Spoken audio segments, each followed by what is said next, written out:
मेरे शहर में ज्यादातर जो बिल्डिंग्स बनती हैं उनमें ईंटों का इस्तेमाल होता है। जब भी मैं घर के अंदर की पेंटिंग के कॉन्ट्रैक्ट लेता हूं, एक समस्या जिसे मैं सही ढंग से सुलझा नहीं पा रहा हूं वो है दीवारों में उठती सीलन जो जमीन से शुरू होती है। मैंने कई प्रोडक्ट मिला जुला कर भी आजमाए हैं, पर यह समस्या जल्दी ही फिर से उभर आती है, जिससे पेंट पपड़ी बनकर उखड़ जाता है। मेरे शहर के सभी पेंटर इस समस्या को दीवारों का कैंसर कहते हैं। आपके पास इस कैंसर का कोई इलाज है? ऑस्कर, जमीन से उठती सीलन को दीवारों का कैंसर कहा जा सकता है और इस बीमारी का इलाज करना बहुत ही मुश्किल होता है।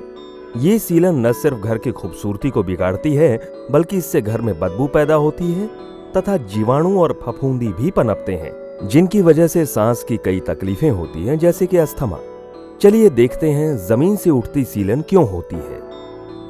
ईंट की दीवारों में एक दूसरे से जुड़े छिद्र होते हैं जो एक नली की तरह काम करते हैं। जमीन में पानी का स्तर ज्यादा ऊंचा होने की वजह से या फिर बारिशों के मौसम में पानी इन नलियों में जाता है और फिर दीवार में ऊपर चढ़ने लगता है।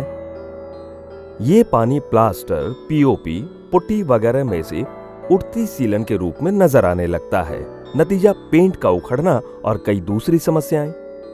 आमतौर पर ऐसा नहीं होना चाहिए, क्योंकि प्लिंथ लेवल पर एक अपारगम्य रोक बनाई जाती है। जैसा आप जानते हैं, इसे डैम प्रूफ कोर्स कहते हैं। परंतु ये डैम प्रूफ कोर्स यदि खराब हो जाए तो सीलन की समस्या उभर आती है। अगर समस्या ज्यादा गंभीर हो तो पानी फर्श के स्तर से 4 से 6 फुट ऊपर तक चढ़ सकता है। अब आपकी समस्या का एक बहुत ही अच्छा समाधान है, doctor fix-it dam free. Dam free एक अत्यधिक तरल और अधिक पारगम्यता वाला सिलिकॉनेट आधारित इंजेक्शन ग्राउट है, जिसे खास तौर पर ईंट की दीवारों में जमीन से उठती सीलन के लिए तैयार किया गया है। जब डैम फ्री को नम दीवारों में डाला जाता है तो वो दीवारों की नलियों के बीच भर जाता है। यहाँ ये पानी की मौजूदगी में जम जाता है और ईंटों तथा प्लास्टर के अंदर की नलियों को जाम कर देता है। डैम फ्री काई और फंगस यानी कवक को भी रोकता है, इसलिए ये सांस की बीमारियों और अस्थमा को भी दूर रखता है। तो डैम फ्री को हम कहां-कहां लगा सकते हैं? डैम फ्री ईंट की दीवारों के लिए बहुत प्रभावशाली है। और हम डैम फ्री को लगाते कैसे हैं? चलिए डॉक्टर फिक्स-इट डैम फ्री के इस्तेमाल का सही तरीका देखते हैं। पहले उस क्षेत्र पर निशान लगाइए जहां ग्राउटिंग करनी है और नलियां डालनी हो। एक ईंट की दीवार के लिए दीवार के किसी भी एक तरफ छिद्र ड्रिल किए जा सकते हैं। 2 ईंट की दीवार हो तो दोनों तरफ छिद्र ड्रिल करना जरूरी है। डैम फ्री को दीवार के जितने निचले हिस्से में डालेंगे उतना अच्छा होगा। छिद्र 2 सीधी लाइनों में होने चाहिए। निचली लाइन फर्श या जमीन के स्तर से 150 मिलीमीटर ऊपर होनी चाहिए, जबकि दूसरी लाइन उससे 225 मिलीमीटर ऊपर। छिद्रों के बीच 150 मिलीमीटर फासला होना चाहिए। एक छिद्र निचली तो दूसरा छिद्र ऊपरी लाइन पर होना चाहिए। 12 से 15 मिलीमीटर मोटाई की ड्रिल बिट इस्तेमाल करके नीचे की तरफ 45 डिग्री के कोण पर छिद्र ड्रिल कीजिए। छिद्र की गहराई दीवार की आधी से लेकर 3/4 मोटाई तक होनी चाहिए। 12 से 15 मिलीमीटर मोटाई वाली नलियों को इन ड्रिल किए गए छिद्रों के अंदर डालिए। नलियों को इस तरह से बिठाइए कि उनके अगले सिरे पर ग्राउटिंग लिक्विड के बहने के लिए काफी जगह बची रहे।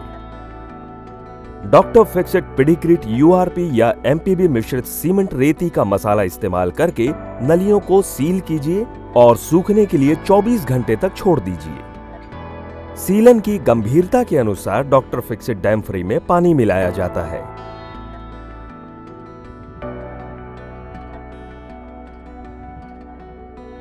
समस्या ज्यादा गंभीर हो तो 1 भाग डैम फ्री और 5 भाग पानी का घोल बनाइए। कम गंभीर समस्या के लिए 1 भाग डैम फ्री और 10 भाग पानी का घोल बनाएं।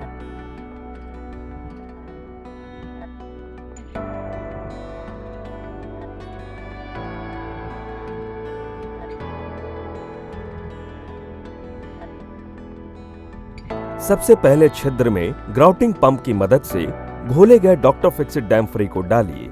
ऐसा पंप इस्तेमाल कीजिए जो 2 किलो प्रति स्क्वायर सेंटीमीटर तक का प्रेशर पैदा करे।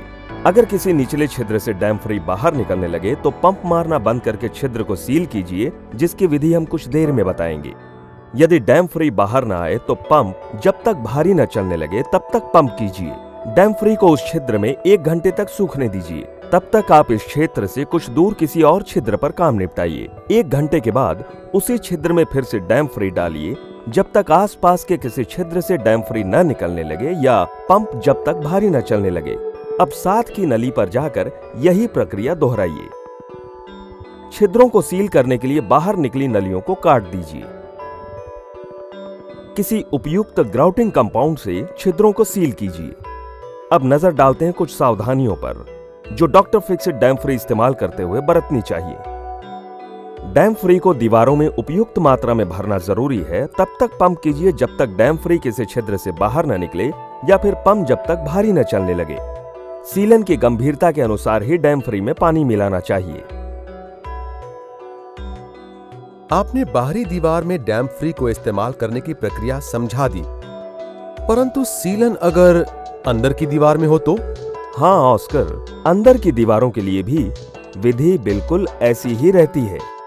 सर ये बताइए, डैम फ्री डालने से पहले ईंटों की सतह के ऊपर से प्लास्टर हटाना जरूरी नहीं होता है क्या? नहीं, जरूरी नहीं होता, बल्कि यही तो फायदा है डैम फ्री को इस्तेमाल करने का।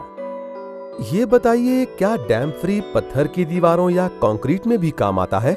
नहीं, डैम फ्री को सिर्फ ईंटों के लिए बनाया गया है। डैम फ्री के इस्तेमाल के बाद सतह की सीलन सूखने में कितना वक्त लगता है? ये वातावरण की स्थिति तथा सीलन की गंभीरता पर निर्भर है और सूखने में 4 से 10 हफ्ते लग सकते हैं। और डैम फ्री का असर कब तक साथ निभाता है? ऑस्कर, अगर ठीक से लगाया जाए, डैम फ्री ऐसी समस्याओं का स्थायी समाधान है। बहुत बहुत धन्यवाद सर।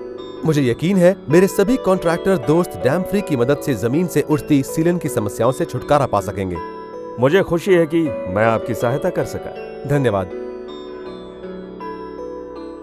अगर आप भी जमीन से उठती सीलन यानी दीवारों के कैंसर से छुटकारा पाना चाहते हैं तो हमेशा इस्तेमाल कीजिए डॉक्टर फिक्सिट डैम फ्री, दीवारों में उठती सीलन की समस्याओं का सबसे बेहतरीन समाधान।